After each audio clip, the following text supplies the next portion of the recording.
ஓம் சாய்ராம். என் அன்பு குழந்தையே, நாளை நீ நினைத்த விஷயம் நிச்சயமாக நடக்கப் போகிறது. உன் சாயப்பா சொல்வதை கேட்டு சந்தோஷமாக தூங்கு என் செல்லமே. உனக்கான பொழுதாகத்தான் நாளை விடியப் போகிறது. நான் சொல்வதை கேட்பதற்கு முன் ஓம் சாயி, ஸ்ரீ சாயி, ஜெய ஜெய சாயி என்று பதிவிட்டு நான் சொல்வதை கேள். நல்ல உறக்கமும் நல்லதொரு தெளிவான எண்ணங்களுடன் உனக்கான நல்லதை உன் சாயப்பா ஆசீர்வதிப்பேன். நீ நினைக்கிறாய் சாயப்பா எல்லாமே தாமதமாகிவிட்டது என்று. ஆனால் உண்மையில் இன்னும் தாமதமாகவில்லை. இப்பொழுதே நீ எடுத்துக்கொள்ளும் ஒரு தீர்மானம் உன்னை உயரத்திற்கு கொண்டு செல்லும். முயற்சியை தொடர்ந்து விடாமல் செய். ஒவ்வொரு தடையும் உன் பாதையை வலிமையாக்கும். நான் உன்னுடன் இருக்கிறேன் என்பதில் நம்பிக்கை கொள். உனது உயரம் நிச்சயம் உனக்கே உரியது என் செல்லமே. நாளை உனக்கு கிடைக்கப் போகும் காரியம் உனக்கு பெரும் முக்கியத்துவம் வாய்ந்தது என்று எனக்கு நன்றாக தெரியும். உன் மனதில் பயம் இருக்கலாம். ஆனால் அந்த பயத்தை விட இந்த சாயப்பாவின் அருள் உன்னோடு துணையாக நிற்கிறது. நீ எடுத்து வைக்கும் ஒவ்வொரு அடியிலும் என்னுடைய சக்தி உன்னோடு இருக்கும். உன் வாயிலிருந்து வரும் வார்த்தைகள் சாயி சாயி என்ற வார்த்தைகள் நம்பிக்கையையும் வலிமையையும் தரும்.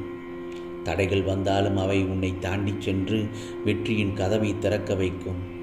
இன்று நீ செல்லும் காரியம் என் அருளால் சிறப்பாக நிறைவேறும். உன் பக்கம் நான் இருக்கிறேன் என்பதை மனதில் வைத்து கொண்டே சொல் என் செல்லமே. அதே போலத்தான் ஒரு மனிதனின் வாழ்வும் தாழ்வும் உயர்வும் மேன்மையும் வீழ்ச்சியும் ஆட்சியும் அவனது நாவில்தான் குடியிருக்கின்றன. அந்த நாக்கிலிருந்து வரும் வார்த்தையை வைத்தே இவற்றை அவர்கள் எடை போடுகிறார்கள். ஒன்று சொல்லட்டுமா? ஒருவரிடம் நட்பு கொள்வதும் பகைமையை வளர்த்து கொள்வதும் உயர்வான மதிப்பை பெறுவதும் இகழ்ச்சி அடைவதும் கூட இந்த நாக்கினால் தான் வருகிறது. எனவேதான் ஒரு முறை பேசுவதற்கு முன்பு பலமுறை யோசனை செய் என்று சொல்கிறேன். எதை கொட்டினாலும் அள்ளிவிடலாம். வார்த்தையை கொட்டினால் அள்ள முடியாது. வில்லிலிருந்து சென்று அம்பும் வாயிலிருந்து சென்ற சொல்லும் இலக்கை தாக்காமல் விடாது.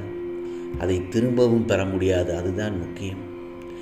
வள்ளுவரே சொல்லியிருக்கிறார், தீயினால் சுட்டாலும் புண்ணாகி ஆறிவிடும், நாக்கினால் சுட்டு விட்டால் ஆறவே ஆறாது என்று. சொல்லுக்கு சொல்லு நீ முதலாளி சொன்ன சொல் உனக்கு முதலாளி. இப்படி பல விஷயங்கள் சொல்ல பற்றி இருக்கின்றன. எனவே அதை பற்றி பேசுவதற்கு முன்பும் நிதானம் தேவை. நாம் பேசுவதற்கு மட்டும்தான் நிதானம் தேவை என்றில்லை. பிறர் பேசுவதையும் நிதானமாக கேட்க கற்றுக்கொள்ள வேண்டும். ஆம் செல்லமே, அதுதான் முக்கியம். பிறர் பேசும்போது குறுக்கே பேசுவது, வார்த்தைக்கு வார்த்தை எதிர்வார்த்தை பேசுவது, எதிரில் பேசுபவர் முழுவதும் கேட்காமல் அவர் பேசுவதை முழுவதும் கேட்காமல் உடனே அதற்கு பதில் கூறுவது, எரிச்சல் அடைவது போன்றவற்றை செய்யாமல் உன் எதிரில் இருப்பவர் என்ன பேசுகிறார் என்பதை முழுமையாக முதலில் கேள். நான் கூட உன்னிடம் பல வழிகளில் தினமும் பேசிக்கொண்டுதான் இருக்கிறேன். ஆனால் நீ அதை கவனிப்பதில்லை. அதற்கு மாறாக நீ மட்டுமே என்னிடம் பேசுவதாக நினைத்து புலம்பிக் கொண்டிருக்கிறாய்.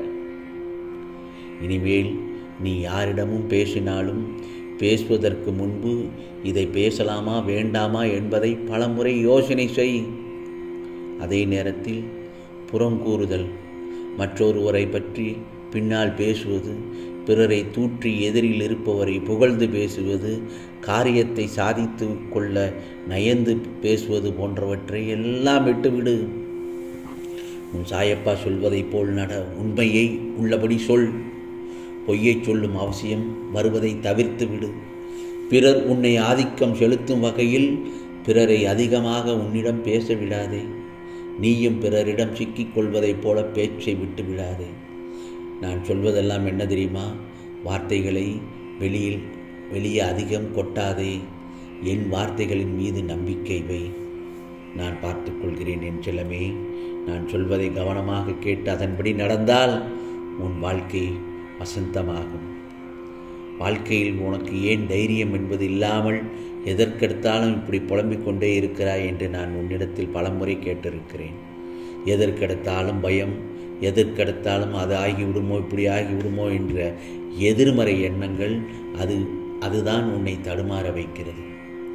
பிறகு எடுத்து வைக்கும் அடி தவறு இல்லை, ஆனால் அது விவேகம் மிக்க அடிகள் என்றால் அதில் உன் சாதுரியம் இருக்கிறது என்று நான் பெருமைப்படுவேன். ஆனால் நீயோ உன்னால் முடியும் என்ற விஷயத்தில் பயந்து தயங்கி எனக்கு இது வரவே வராது என்று எடுத்த எடுப்பிலேயே சொல்லி பின்னே சென்று விடுகிறாய்.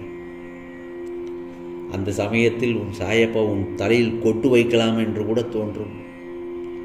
என் செல்லப்பிள்ளையே, உனக்கு சாதிக்கும்படி என்ற எண்ணத்தை உனக்குள்ளே ஒளித்து வைத்திருக்கிறாய். முதலில் ஒளியை வெளியே கண்களுக்கு படாமல் மறைத்து வைக்க முடியாது அல்லவா? புரிகிறதா? ஒளியை நான் எந்த ஒளியை சொல்கிறேன்? வெளிச்சத்தை சொல்கிறேன். வெளிச்சத்தை உன்னால் கண்களுக்கு படாமல் மறைத்து வைக்க முடியாது. அது உள்ளே எரிந்து கொண்டு இருந்தால் அதன் புகைச்சல்தான் உன் மன அழுத்தம். உன் ஒளி என்பது பேரொளியாய் இருக்க வெளியில் சுடராக எரிய வேண்டுமே தவிர அது உனக்குள் புகைத்தல் வரக்கூடாது. அதைத்தான் உனக்கு உன் சாயப்பா செய்வேன். அங்கு வெளிச்சத்தின் வெளிச்சமாய் நீ இருக்கவே சின்ன சின்ன இருட்டுகள், அதில் உனக்கு பாதிப்புகள் இல்லாமல் உன்னை காப்பாற்றுவேன்.